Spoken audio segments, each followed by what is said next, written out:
University of San Diego researchers did a technology needs assessment of 766 schools in 38 of the county's school districts. Here to talk about the lackluster results and what can be done about it are my guests, Scott Himmelstein, director of USD's Mobile Technology Learning Center, and Emil Ahangarzadeh, director of Digital Solutions at the County Office of Education.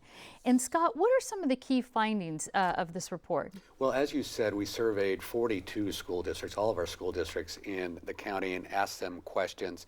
How many devices do you have? What kind of training do you give to your teachers? What kind of access to the broadband do you have? So in general, we found that only 9% of our high school students in the county and 11% of our middle school students in the county have full-time access to a device used for educational purposes. So when you're talking about this full-time access to this device, to clarify that a little bit, because lots of kids have smartphones. That doesn't count. Right, it doesn't. And the high school numbers are counterintuitive because all the kids have smartphones. We're talking about a device that is either issued by the school district or brought to the school by the student, used for an educational purpose where the kid has access to the internet both in the classroom and at home. So like an iPad or a laptop Chromebook, or something yes. like that. Emil, how is smart technology being used in the classroom right now today?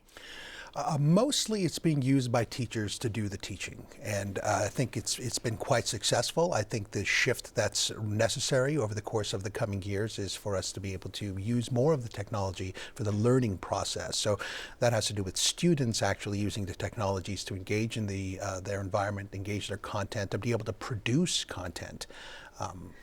So the issue of being with the students rather than with the teachers. Now, Scott, what do the school districts tell you about other issues, including infrastructure and bandwidth needs? It's not just about mobile devices. Right, so we asked them, what are your greatest challenges in implementing technology? And almost 60% of our districts said aging infrastructure and access to bandwidth was the biggest problem. So we know in our county we have many schools that are 30 to 40 years old. They simply do not have the pipes built to carry the access for broadband, and some of the schools are less than up to par in terms of doing that.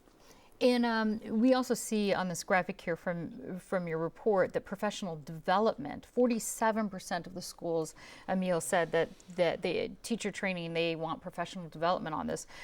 What kind of training is already in place for these teachers, and what do they need? Well, they're getting a lot of training on how to use devices, and they're getting training on how to use different products that they're bringing into the system. What they need more of is training on digital literacies and being able to teach our students how to be responsible citizens and teach them advanced academic ways to conduct academic research as opposed to simply be able to access the content itself. So we're seeing more and more of a shift being made in the professional development programs within our school districts towards being able to teach our teachers how to actually provide educational experiences for these kids as opposed to just using the devices to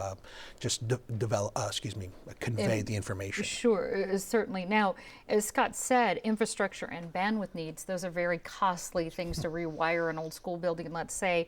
Professional development, also costly, and trying to get mobile devices for each student. Any creative funding suggestions for how to do that and pay for that? I can tell you the government is starting to step up a little bit. Most recently in January, the State Department, California government put out approximately $26 million or $27 million for something called the BIG grant. This is the Broadband Infrastructure Improvement grant that was given out to school districts to be able to improve some of the infrastructure. The problem is that only 4 school districts within our county was able to access that. So funding is a big challenge. All right, more to talk on that later, I'm sure. Scott, how would you like to see this report, which addresses very specific issues, the first of its kind report? How would you like to see it used? Well, as we see, the report indicates we've got a lot of work to do. We've got to improve in this area, but we can't get there unless we know where we are. So this is really a starting point for some dialogue between our education leaders, our corporate leaders, philanthropic leaders,